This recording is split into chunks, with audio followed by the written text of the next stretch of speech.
மாம்சத்தின் கிரியைகள் ஊழியக்காரர்களா இருக்கட்டும், விசுவாசிகளா இருக்கட்டும் இருக்குதா? உங்க மனசாட்சிக்கே தெரியும்.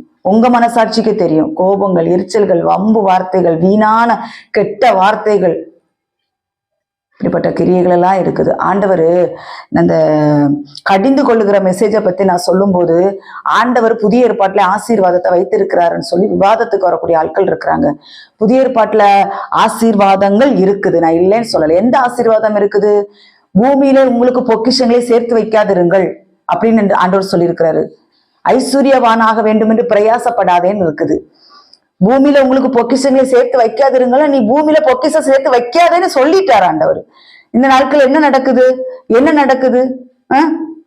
4-5 ஒரு ஊழியக்காரனு 4-5 காரு, 5 பங்களா, அது இது இது இது அது எல்லாம் இருக்குது. ஆண்டவர் சொல்றாரு இந்த பூமியில உங்களுக்கு பொக்கிஷங்களை சேர்த்து வைக்காதிருங்கள். எதிலே ஐஸ்வர்யவானாக வேண்டும் என்றால், நம்ம கர்த்தருடைய வருகை போறதுக்கு, கர்த்தருடைய வருகையில எத்தனை ஆத்துமாக்களை நம்ம சேர்த்து வைத்திருக்கிறோம் என்கிறது தான் பரலோகத்தில் கணக்கு வருமே தள்ளி, நீ எத்தனை பங்களா கட்டின, எத்தனை ஆலயம் கட்டின, எத்தனை கார் வாங்கின, எத்தனை வீடு கட்டினான்லாம் ஆண்டவர் கேட்க மாட்டாரு. எத்தனை ஆத்துமாக்களை சம்பாதித்து வைத்திருக்கிறா என்றுதான் கர்த்தர் கேட்பார். எத்தனை ஆத்துமாக்களை சம்பாதித்து வைத்திருக்கிறோம்?